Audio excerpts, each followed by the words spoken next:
So, okay guys, it's time for our baby Snow's dinner.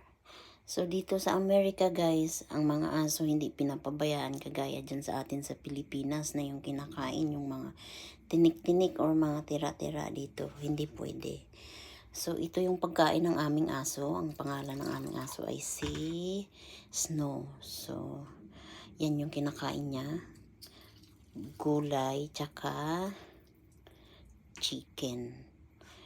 Niluluto na namin yung chicken niya, pero walang ano yan ha, walang lasa, ano lang yan, nilalagat lang.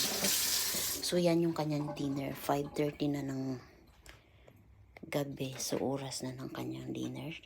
Ayan, tas lalagyan natin ng hot water, yung tama lang na hindi masyadong mainit, tapos i-mix natin yung chicken.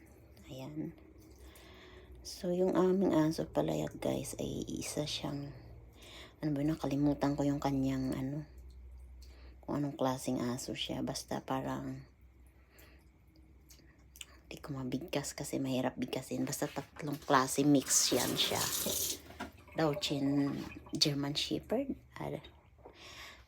Ayan siya, ayan. So, sobrang bait at itong aso namin guys, no? Sobra siyang parang na-train siya. So, let's see, okay. Snow, sit down. Okay, good girl.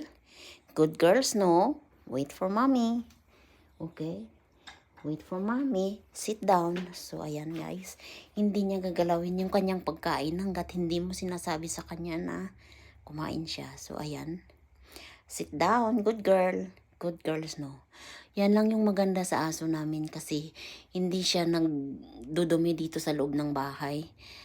Pagka gusto niyang umihi or magpupo, lumalabas yan siya doon sa likod. Meron kaming doggy door. So, ayan yan siya. So, pag sinabi natin na kumain siya, kakain siya. Okay.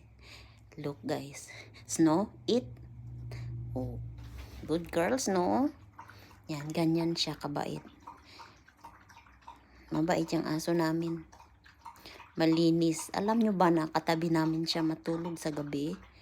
Pero hindi siya mabaho or hindi siya maduming aso kasi pinapaliguan namin yan. Pinapaliguan ko siya. Tapos, yan, kumakain siya. Yan lang yung pwede niyang kainin guys. Hindi siya pwedeng kumain din ng mga pork kasi sabi ng asawa ko, bawal daw, baka daw mamatay siya. Bawal daw pala yan sa mga aso na pakainin sila ng pork o kaya yung mga pagkain na merong mga ingredients kasi baka daw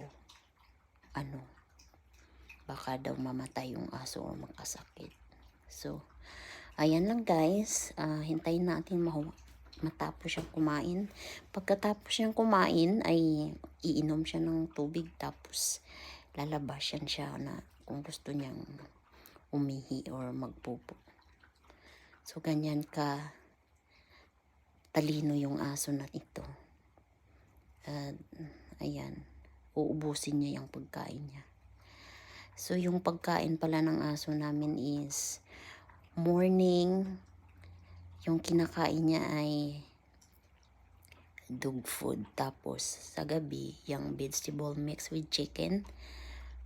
2 times lang namin siya pinapakain kasi pinagda-diet din siya ng doktor niya kasi before na overweight siya, sabi ng doktor. Kailangan mag-diet yung aso namin. So, ayan. Pero meron pa siyang guys meron siyang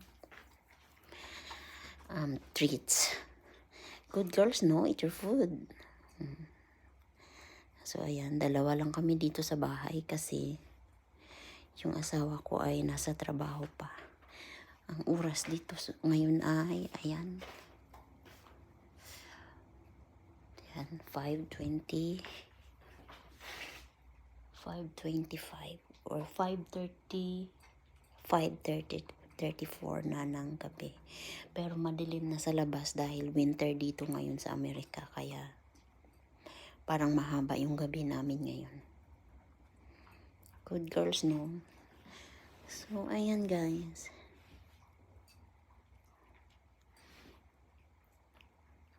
Babae pala yan guys yung aso namin. Tsaka ano, hindi na siya magkakaanak kasi inopera na siya. Parang ligit yan siya. Pero never pa siya nagka-baby.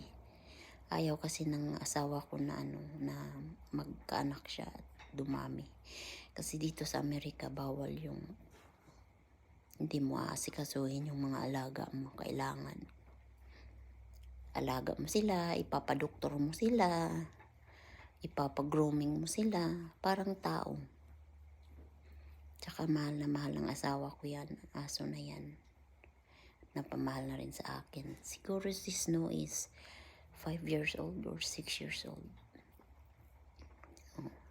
Bagong gupit lang yan siya kasi dinala siya ng asawa ko sa sa PetSmart nung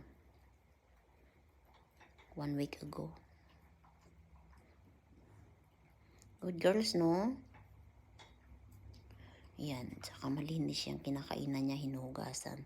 Alam nyo ba na ang iniinom niyang tubig ay mineral water din? Kasi ayaw siyang painumin ng asawa ko ng tubig sa gripo kasi baka daw siya, magkasakit.